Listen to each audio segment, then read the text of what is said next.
Climate change currently represents one of the greatest threats to society. Combating it may stand as our generation's most difficult challenge. While the solution will ultimately involve energy technology that does not rely on carbon, we still have a long way to go before we get there. Many scientists still struggle today to simply articulate and communicate the threat planet Earth faces. In a recent article, researchers proposed smart apps like Global Change, which is a mobile app available on Android and iOS, as an important tool one can use to fight ignorance and misinformation.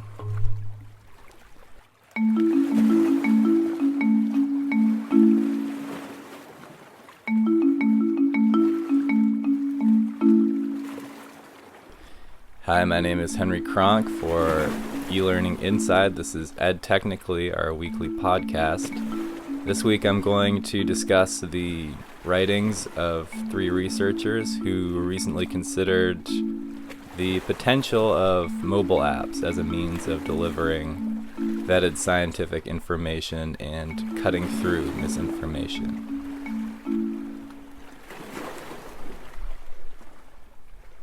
Many current Democratic presidential candidates have discussed taking strong action to fight climate change. There are also rumblings that the GOP may soon consider similar initiatives. Americans at large have also begun to come around to reality. A Washington Post and Kaiser Family Foundation poll in September found that 8 out of 10 surveyed believed climate change was real and caused, at least in part, by humans. But only around half believe that the country needs to act quickly and swiftly to deal with it. Only 4 in 10 consider climate change to be a crisis. These numbers are all climbing, but there still remains a significant gap between the scientific community's understanding of climate change and public opinion. This also plays out in American classrooms.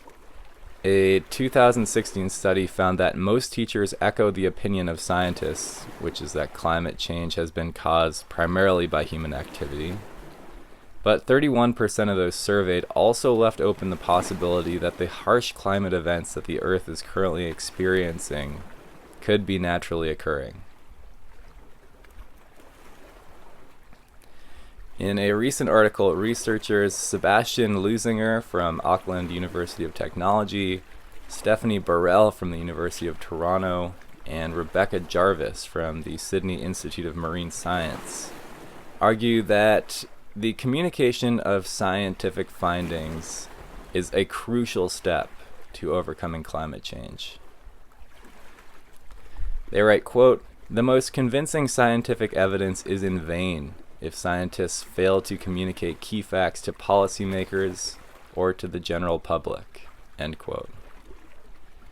In their article, the researchers identify a variety of communication methods and break them down into the categories of snakes, meaning ineffective or detrimental, and the ladders, or promising opportunities, following the popular Snakes and Ladders board game.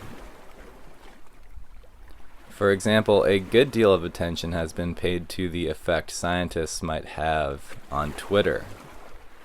Many scientists, because of their line of work, might not be natural tweeters, but the platform gives them the opportunity to speak directly to citizens in an unfiltered manner. Unfortunately, on Twitter, their discourse may very well mingle potentially with that of others who have set out to spread misinformation. For example, the researchers quote a January 2019 tweet from U.S. President Donald Trump, which reads, quote, "In the beautiful Midwest, wind chill temperatures are reaching minus 60 degrees, the coldest ever recorded. In coming days, expected to get even colder. People can't last outside even for minutes. What the hell is going on with global warming? Please come back fast. We need you." End quote. That tweet has been liked nearly 200,000 times and was retweeted 48,000 times. Many scientists simply don't have the follower base or clout to disseminate their findings so widely. So while Twitter might represent a ladder, it can easily turn into a snake as well. On the other hand, the researchers have found greater promise with educational mobile apps. Some of the researchers participated in the beta testing of the Global Change app. As the authors write, quote, "The concept of the app is based on distilling the most critical pieces of information in a very clear and concise way. Misinformation in climate science and other areas prone to widespread misconception often originates from relatively easy to debunk myths. Therefore, the app is designed as a compact and easy to navigate tool with an emphasis on conveying how processes are linked rather than describe processes in isolation." End quote. During the development period, the app makers surveyed a group of German high schoolers. Before learning with the app, they were presented with the statement that reads, quote, "I can explain the effect of rising CO2 at the level of the plant," end quote. With the pre-test, over 70% of them responded that they tended to disagree with that statement. After using the app for a period of just 1 week, however, over 77% responded that they tended to agree with the statement, which is that they can explain the effects of the rising CO2 levels at the level of the plant. These results are largely preliminary and beg further investigation. Like Twitter, educational apps also present various snakes and ladders. While they appear to be effective in the classroom at least, there is still a question of access.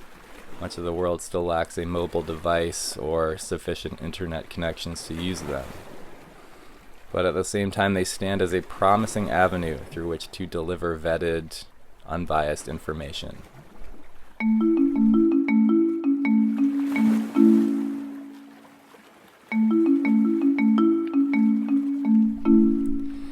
This has been Ed Technically. My name is Henry Kronk. I work as the editor at eLearning Inside.